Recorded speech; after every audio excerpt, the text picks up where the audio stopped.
I spent the next 2 hours pacing in my kitchen, phone in one hand, the HOA fine letter in the other, trying to figure out if this was a prank show or a very elaborate scam.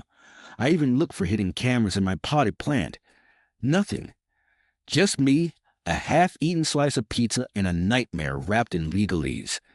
Karen wasn't done, though. The next day, she sent out an official HOA welcome packet, like I was being initiated into a cult.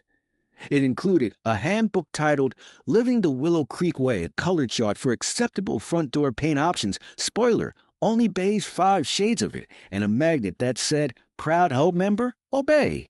Smile. Mow weekly. I didn't know whether to laugh or cry, so I did both. Then I called a lawyer. Enter Rick the Wrecking Ball Martinez. He was everything Karen wasn't: laid back, logical, and allergic to HOA nonsense. He reviewed the documents and gave me a look like I had just handed him a menu written in crayon. She's bluffing, he said. They can't just draw your house into their HOA map like they're playing SimCity. That's not how property law works. He pulled up the county zoning maps, tax records, and original property deeds. My house was clearly outside the HOA boundary, like I'd have to teleport my mailbox 2 blocks over kind of outside. Then Rick grinned. We're going to have fun with this. 3 days later, I got another letter. This time it was a final warning. Karen had upped the ante. The letter threatened legal seizure of property, public shaming in the HOA newsletter, and something about being blacklisted from community events. I didn't even want to go to the HOA potluck, where Karen served gluten-free deviled eggs and judged people for using disposable plates. So Rick sent a cease and desist letter. Very professional. Very lawyery. Karen responded with a petition. Yep. She went door to door trying to get neighbors to sign a document stating I should be considered an honorary member of the HOA. One guy signed it because Karen said there'd be cookies. Another neighbor told her to get off his porch or he'd turn on the sprinklers. But then Karen got bold. She marched right into the county clerk's office and tried to submit hand-drawn boundary revisions. Not official maps. Not blueprints. Drawings. In crayon. According to the clerk, who was half laughing, half bewildered, Karen had extended the HOA line around my property, using a red marker and glitter pen, and labeled it Future Compliance Zone. I was now apparently living in the glitter zone obedience, which, if I'm honest, sounds more like a dystopian dance club than a neighborhood. That's when I had enough. I printed out every zoning law, every HOA bylaw violation, and every screenshot of Karen trespassing on my property like she was auditioning for Karen O. Cop. Then Rick and I built a case so airtight you could seal leftovers in it. I dropped it all off at the HOA office, personally. Karen tried to act tough, sipping her iced coffee like it was full of power. But her hands trembled. She knew. You'll regret this, she hissed. Only thing I regret is not planting flamingos on my lawn sooner, I said, smiling. Oh, yes. I had already ordered 20 bright pink lawn flamingos. The next morning, they were all up. In sunglasses, wearing signs that read, Not a member, 80K? For what, tulips? Karen, go home to be continued. Karen's confidence was unmatched. The woman strutted around like she ran a Fortune 500 company, not a suburban neighborhood with matching mailboxes.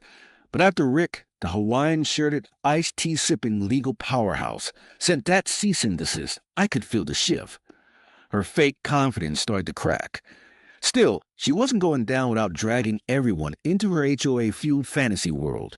A week later, I opened the door to find her holding a petition, waving it around like it was the Declaration of Independence. This is unacceptable, she barked. You must comply. You're ruining the community aesthetic. I looked around. My yard was freshly mowed. My mailbox was clean. I even had solar lights lining the walkway. Meanwhile, Karen's yard looked like a landscaping experiment gone wrong.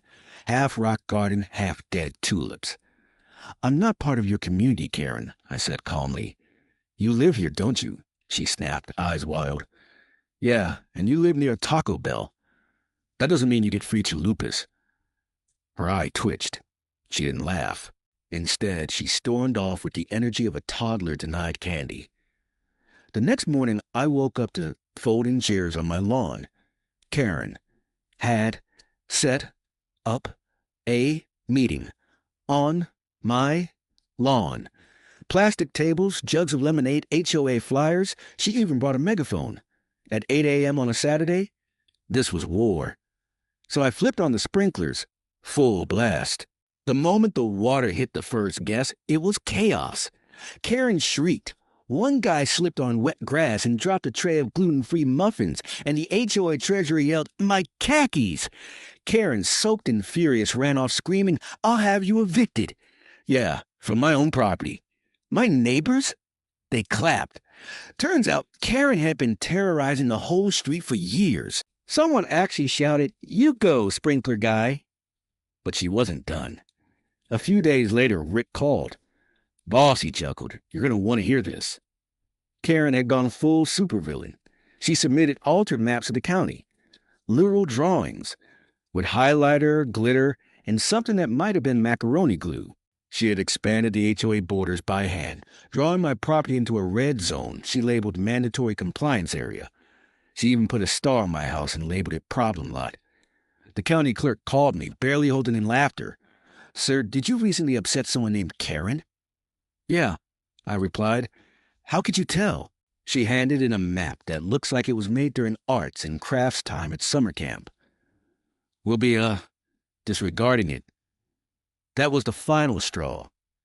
Rick filed an official harassment complaint. Not only did we have all her fake maps, lawn invasions, and threatening letters, Rick had even gotten security cam footage of her sneaking onto my porch at 2 a.m. to tape flyers to my door. Within a month, the HOA was fined $15,000 for illegal actions and nuisance behavior. Karen was removed as HOA president.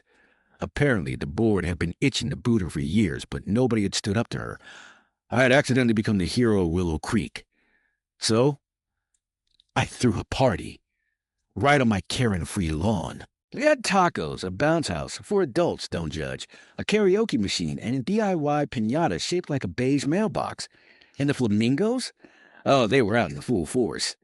20 plastic pink flamingos, each wearing a tiny sign, "Free from the HOA. This lawn is Karen-proof." I mow on my schedule. I wore a custom T-shirt that said, "Bill Cap not today's he. Bill Cap Karen tried." I survived. Neighbors came by, high-fived me, and brought drinks. Even the county clerk dropped off cupcakes with a sticky note for your next HOA meeting on their lawn. But the best part? I mailed Karen one of the party shirts, in a gift box, with a glitter bomb. Certified mail, of course. Moral of the story? Read the fine print before buying a home.